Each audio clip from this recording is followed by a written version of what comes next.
Dear Goenkans, hope you're all well. As we all know that every Thursday we go with the listening comprehension.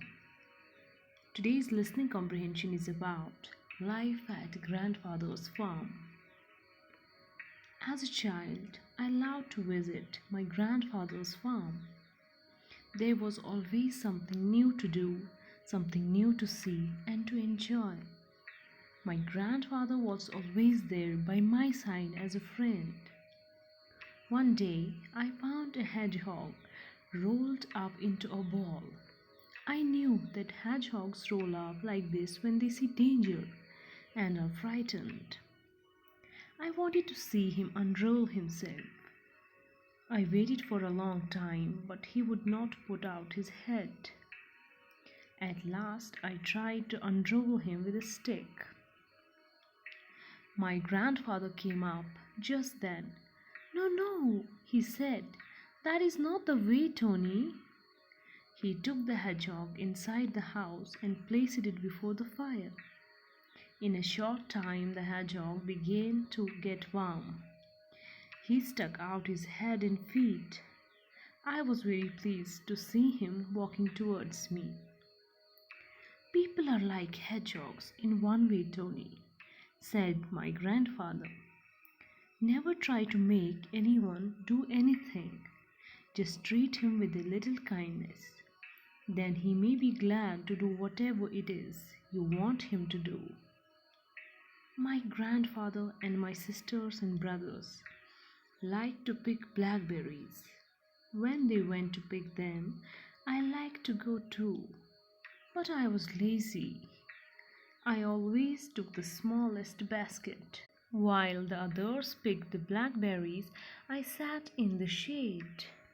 One day I put a lot of moss in my basket. Then I put a few blackberries on top. The basket looked full. My grandfather said he was proud of my hard work. The next morning my grandmother made pies. There was a little pie baked just for me. It looked good, but when I began to eat it, I found under the top layer of the blackberries nothing but moss. You can guess how surprised I was. My grandfather looked at me with a smile. "When you cheat others, you cheat yourself," he said. He didn't need to say more.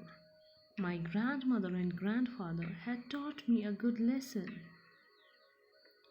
I learned many things at my grandfather's farm. I found out that it is always better not to waste words.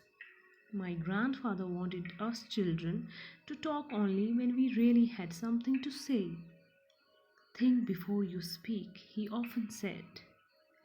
One morning, my grandfather and I were out in the field, near the road.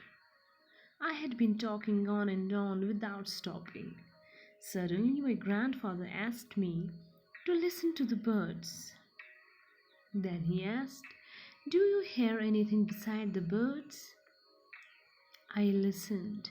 "Yes," I said, "I hear a cart going down the road." "That is right, Tony. I know it's an empty cart. Do you know how I can tell?" "No," I answered. "It makes so much noise," my grandfather said.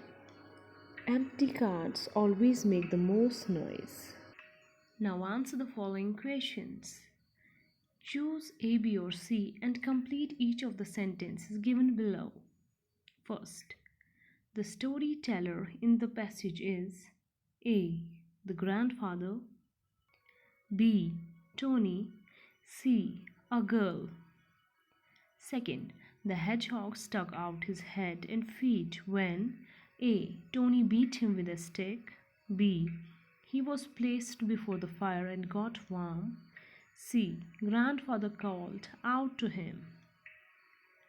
Third, when Tony's grandfather saw his basket, which looked full, he A, was angry and called Tony a cheat, B, wanted to check the basket at once, C, said he was proud of Tony's hard work. 4. The incident of the pie taught Tony the lesson that A.